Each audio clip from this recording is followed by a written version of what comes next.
तो ठीक है, चलो बराती साजो। ठीक है चलिए मालिक।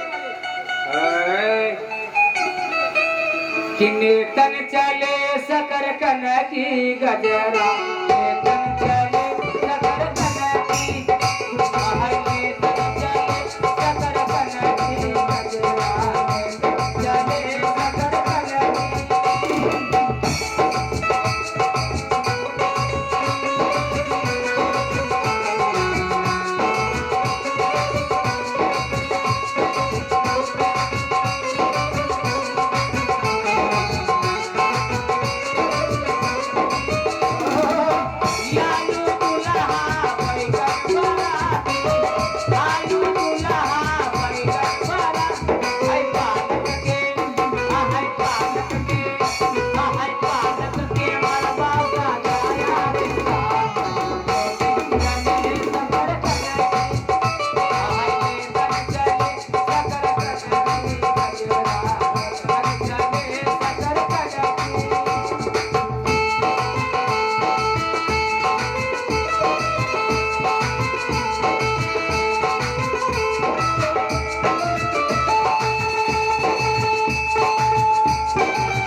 जब बराती में डीजे नहीं तो मजा नहीं तो मालिक डीजे करीला।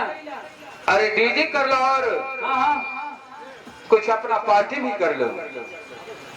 हाँ तो डीजे नहीं था मालिक मजा नहीं था। माँ मांगना छे डीजे कि डीजे वाला छौरा या नारिया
लड़का यादिन कटलो छे प्रखंड से वो ठिकाना ने छे ने चलियो ने आगु हेलो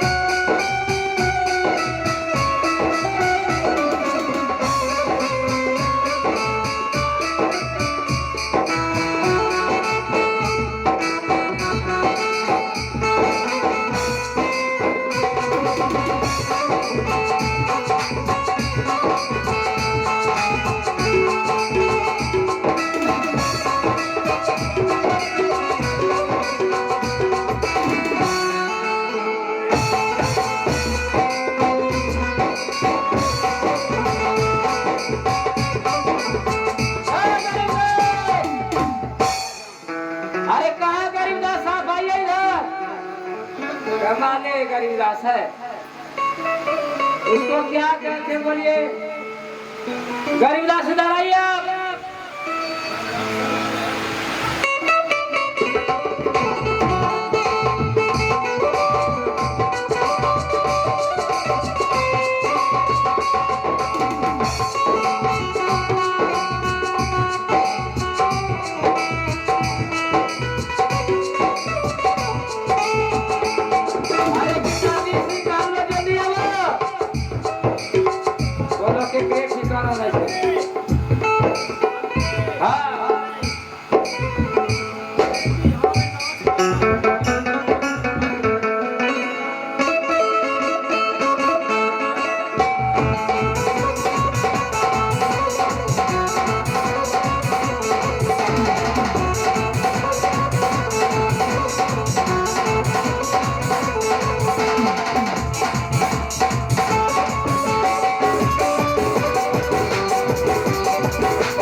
भाई देते हैं जो कर्मी संस्कार आने के माध्यम से मिस संस्कार आने के माध्यम से सुंदर सा प्यारा सा रिकॉर्ड लेते हैं जो कि कमर लचकाती वरखाती मुस्कुराती हुई सुरीली आवाज अंदाज की बलिका जो कमर मिस संस्कार आने के माध्यम से फिर उसके बाद जो कि सीन की ओर चलेंगे भाई सुंदर सा प्यारा सा रिकॉर्ड लेते हैं जो कर्मी संस्कार आने के माध्यम से मिस संस्कार आने के माध्यम से सुंदर सा प्यारा सा रिकॉर्ड लेते हैं दोस्तों हेलो कुमारी से मेरी प्ले